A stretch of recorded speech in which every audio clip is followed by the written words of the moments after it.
क्या आपने सुना है किसी राजा को अपनी प्रजा के लिए अपना सबसे बड़ा खजाना दान करते हुए? आज की इस कहानी में राजा विक्रमादित्य के इसी गुण को हम जानेंगे।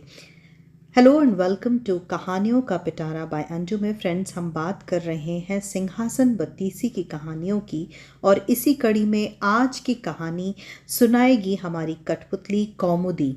तो ये 7वीं कठपुतली है जो राजा विक्रमादित्य और पिशाचिनी की कहानी हमें सुनाने वाली है। तो चलिए कहानी को शुरू करते हैं। 7वीं पुतली कौमुदी ने जो कथा कही वो कुछ इस प्रकार है। एक दिन राजा विक्रमादित्य अपने शयन कक्ष में सो रहे थे। अचानक उनकी नींद करुण क्रंदन सुनकर टूट गई। उन्होंने ध्यान लगाकर सुना तो रोने की आवाज नदी की तरफ से आ रही थी और कोई स्त्री रोए जा रही थी। विक्रम की समझ में नहीं आया कि कौन इस प्रकार से इतनी रात में रोए ही चला जा रहा है। कौन सा दुख उनके राज्य में किसी स्त्री को इतनी रात गए बिलख बिलख कर रोने को विवश कर रहा है।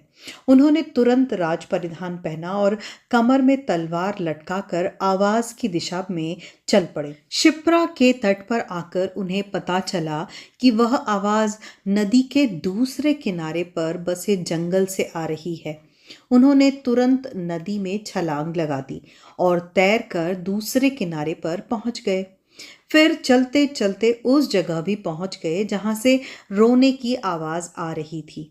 उन्होंने देखा कि झाड़ियों में बैठी एक स्त्री रो रही है। उन्होंने उस स्त्री से रोने का कारण पूछा। स्त्री ने कहा कि वह कई लोगों को अपनी व्यथा सुना चुकी है, मगर कोई फायदा नहीं हुआ। राजा ने उसे विश्वास दिलाया कि वे उसकी मदद करने के लिए ही वहां पहुंचे हैं और हर संभव प्रयास वे जरूर करेंगे। तब स्त्री ने बताया कि वह एक चोर की पत्नी है और पकड़े जाने पर नगर कोतवाल ने उसे वृक्ष पर उल्टा टंगवा दिया है। राजा ने पूछा कि क्या वह इस फैसले से खुश नहीं है। इस पर औरत ने कहा कि उसे फैसले पर कोई आपत्ति नहीं है, लेकिन वह अपने पति को भूखा प्यासा लटकता नहीं देख सकती, क्योंकि न्याय में इस बात की चर्चा नहीं है कि वह भूखा प्यासा रहे। इसलिए वह उसे भोजन तथा पानी देना चाहती थी। विक्रम ने पूछा कि तुमने अभी तक ऐसा किया क्यों नहीं। इस पर औरत बोली कि उसका पति इतनी ऊंचाई पर टंगा हुआ है कि वह बगैर किसी की सहायता के उस तक पहुंच ही नहीं सकती, और राजा के डर से कोई भी व्यक्ति दंडित इंसान की मदद को तैयार नहीं है। तब विक्रम ने कहा कि वह उनके साथ चल सकती है। दरअसल वह औरत पिशाचिनी थी और लटकने वाला वो व्यक्ति उसका पति नहीं था। दरअसल वह उसे राजा के कंधे पर चढ़कर खाना चाहती थी।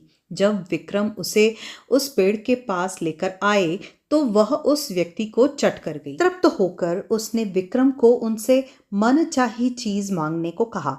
विक्रम ने कहा कि वह अन्नपूर्णा प्रदान करे, जिससे उनकी प्रजा कभी भूखी ना रहे। इस पर वह पिशाचिनी बोली कि अन्नपूर्णा देना उसके बस में नहीं है, लेकिन उसकी बहन वह प्रदान कर सकती है। विक्रम उसके साथ चलकर नदी के किनारे आए, जहां एक झोपड़ी थी। पिशाचिनी के आवाज देने पर उसकी बहन बाहर निकली।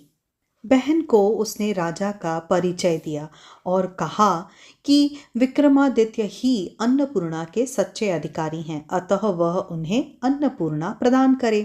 उनकी बहन ने सहर्ष अन्नपूर्णा उन्हें दे दी। अन्नपूर्णा लेकर विक्रम अपने महल की ओर रवाना हुए। तब तक भोर हो चुकी थी। रास्ते में एक ब्राह्मण मिला। उसने राजा से भिक्षा में भोजन मांगा। विक्रम ने अन्नपूर्णा पात्र से कहा कि ब्राह्मण को भर पेट भोजन कराए। सचमुच तरह तरह के व्यंजन ब्राह्मण के सामने आ गए। जब ब्राह्मण ने पेट भर खाना खा लिया तो राजा ने उसे दक्षिणा देना चाहिए। अब ब्राह्मण अपनी आंखों से अन्नपूर्णा पात्र का चमत्कार देख चुका था, इसलिए उसने कहा कि अगर आप दक्षिणा देना ही चाहते हैं तो मुझे दक्षिणा स्वरूप यह पात्र दे दें, ताकि मुझे किसी के सामने भोजन के लिए हाथ ना फैलाना पड़े। विक्रम ने बेहिचक उसी क्षण उस पात्र को उन्हें दे दिया। ब्राह्मण राजा को आशीर्वाद देकर चले गए और राजा अपने महल को लौट गए। तो दोस्तों, ये थी आज की कहानी। इस कहानी से हमें क्या शिक्षा मिलती है? इस कहानी से हमें ये शिक्षा मिलती है कि असली राजा वही होता है जो अपने लिए नहीं बल्कि अपनी प्रजा के लिए जीता है, उन्हीं की भलाई के लिए सोचता है। दया, करुणा और त्याग, इनसे ही संसार सुंदर बनता है। सो फ्रेंड्स, आज के लिए बस इतना ही। अब हम मिलेंगे अगले वीडियो में किसी नई कहानी, किसी नई रचना, किसी नई कृति के साथ। तब तक के लिए आप अपना बहुत ख्याल रखिए। इस वीडियो को लाइक कीजिए, चैनल को सब्सक्राइब कीजिए और अपने कमेंट्स में हमें ये ज़रूर बताइए कि आपको ये कहानियाँ कैसी लग रही हैं। और हमें ये जानकर बहुत खुशी होगी अगर आप हमसे शेयर करें ये कहानियाँ आप कहाँ से सुन रहे हैं। So friends, thank you, thanks for listening and stay connected.